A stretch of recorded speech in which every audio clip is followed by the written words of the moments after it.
अस्सलाम वालेकुम प्यारे दोस्तों, जैसे कि आप सब जानते हैं कि आप सल्लल्लाहु अलैहि वसल्लम को इस्लाम को फैलाने के लिए कितनी मुश्किलात और तकलीफ का सामना करना पड़ा।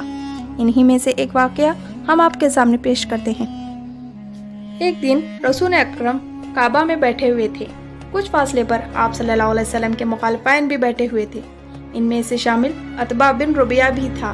वो रसूल अकरम सल्लल्लाहु अलैहि वसल्लम के करीब आया और कहा, आए मेरे भाई के बेटे, हम अपने बाप दादा के तरीक़े पर हैं। तुमने हमारे दरमियान फूट डाल दी है, घरों में झगड़ा पैदा कर दिया है। एक शर्त पर तुम्हारी ख्वाहिश पूरी करने के लिए हम तैयार हैं। वो शर्त यह है कि हमारे बाप दादा के दीन को बुरा ना कहो और हमारे माबूदों को बुरा ना कहो। जो कुछ मांगोगे हम देने के लिए तैयार हैं। जितनी दौलत मांगोगे हम देंगे। बादशाह बनना पसंद करो तो बादशाह बना देंगे। हर काम में तुम्हारी मर्जी होगी, बगैर तुम्हारी मर्जी के कोई काम नहीं करेंगे। इसके जवाब में आप सल्लल्लाहु अलैहि वसल्लम ने कुरान करीम की तिलावत की।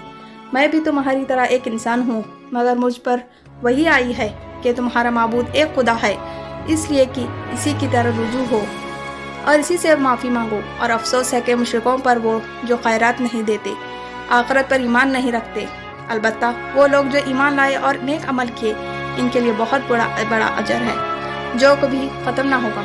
फिर आप सल्लल्लाहु अलैहि वसल्लम ने अतबा से फरमाया, ऐ अतबा, तुम सुन चुके हो, अब जो रास्ता तुम्हें बेहतर हो वो इख्तियार कर लो। आप सल्लल्लाहु अलैहि वसल्लम हर जगह जाते और लोगों को दीन की दावत देते।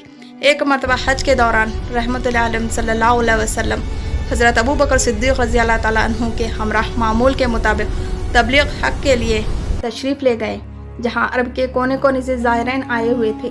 दावत तौहीद देते हुए ऐसी मजलिस में पहुँचे जो बड़ी बाअज़मत और बावक़ार थी। चंद मोअज़्ज़िज़ और ज़ी वजाहत अशख़ास बातचीत में मसरूफ़ थे। हज़रत अबू बकर सिद्दीक़ रज़ी अल्लाह ताला अन्हु ने आगे बढ़कर सलाम किया। इनसे पूछा, ऐ बैतुल्लाह के मेहमानों, तुम किस कबीले से ताल्लुक़ रखते हो? जवाब मिला, हम शैबान बिन सलबा की औलाद हैं। हम फ़ारसी के पड़ोसी हैं और कसरा के ज़ेर असर हैं। हज़रत अबू बकर सिद्दीक़ रज़ी अल्लाह ताला अन्हु इस कबीले से वाकिफ़ थे।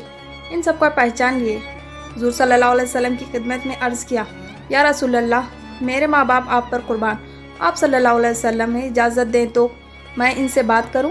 हुज़ूर अकरम सल्लल्लाहु अलैहि वसल्लम ने इजाज़त दे दी। हज़रत अबू बकर सिद्दीक़ रज़ी अल्लाह ताला अन्हु ने इनसे तफसील से गुफ्तगू की और हालात से आगाह किया।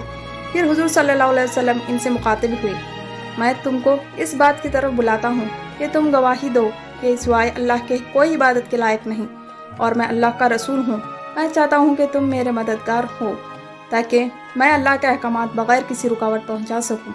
आप सल्लल्लाहु अलैहि वसल्लम ने फरमाया, कुरैश ने अल्लाह के अहकाम की खुल्लम मुखालफत की है, इसके रसूल को झुटलाया, गलत बात पर कायम रहे, सच्चाई का इनकार किया। अल्लाह बेशक तमाम बातों से बेनियाज और तारीफ़ के लायक है। इनमें से एक शख्स जिसका नाम मफरूक था पूछा, और किस किस चीज़ की दावत देते हो? इसके जवाब में हुज़ूर अकरम सल्लल्लाहु अलैहि वसल्लम ने कुरान हकीम की चंद आयत तिलावत फरमाई, जिनमें हुक्म दिया गया है कि अल्लाह के साथ किसी को शरीक ना करो, माँ बाप के साथ एहसान करो, अपने औलाद को मुफलसी के डर से मत कत्ल करो, बेहयाई के करीब भी ना भटको, वाह वो पोशीदा हो या ज़ाहिर, जिनका खून अल्लाह ने हराम किया है, इनको नाहक कत्ल मत करो, यतीम के माल को हाथ ना लगाओ, नाप तो इंसाफ के साथ किया करो, और जब तुम बात करो तो इंसाफ से करो। मफरूक कुरान करीम की आयत सुनकर बोल उठा, ऐ कुरैशी भाई, जो तुमने सुनाया कितना प्यारा कलाम है जो दिल में उतरता चला गया। यकीनन ऐसा कलाम ज़मीन वालों का नहीं हो सकता। खुदा की कसम, जो कुछ तुम कहते हो इसमें भलाई ही भलाई है। जिन लोगों ने तुम्हें झुटलाया वो तुम्हारे साथ ज़्यादती किया।